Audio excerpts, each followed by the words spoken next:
Solusi sehat. Keluarga Anda. www.klinikwinarto.com. Sembuhkan mata min plus katarak, glaukoma. Info dan konsultasi hubungi HP atau WA 081228937009.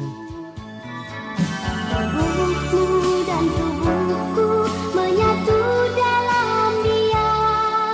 Hanya Group of eye diseases that are usually due to intraocular hypertension, or increased pressure in the eye, which damages the optic nerve and, if left untreated, can lead to blindness.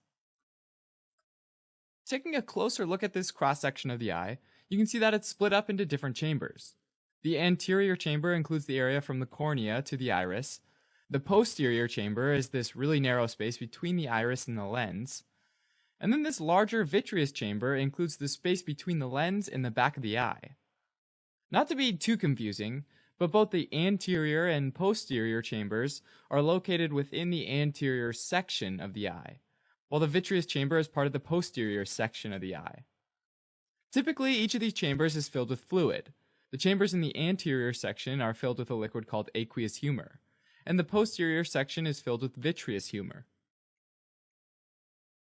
The aqueous humor is a transparent, watery fluid that's secreted by the ciliary epithelium, which, in addition to secreting aqueous humor and providing nutrients to the lens and cornea, it provides structural support and helps to keep the shape of the eye. So that fluid's secreted into the posterior chamber, and then flows through a narrow space between the front of the lens and the back of the iris, through the pupil to the anterior chamber. From there, the fluid flows out of the eye through the trabecular meshwork, which is a spongy tissue that acts like a drain.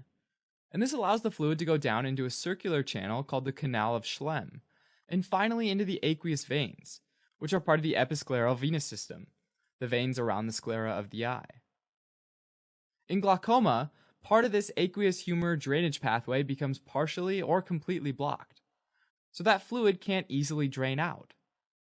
This causes the pressure within the fixed space of the anterior chamber to quickly build up, causing intraocular hypertension, which is defined as pressure greater than 21 millimeters of mercury, or 2.8 kilopascals. This high pressure affects all the structures of the eye, including the optic nerve, which is the nerve that carries visual information from the eyes to the brain. And this means that over time, as the optic nerve gets damaged, glaucoma leads to vision loss. Now, there are a couple types of glaucoma. First, there's open-angle glaucoma, which is actually the most common, and it has this name because the angle between the cornea and the iris is open,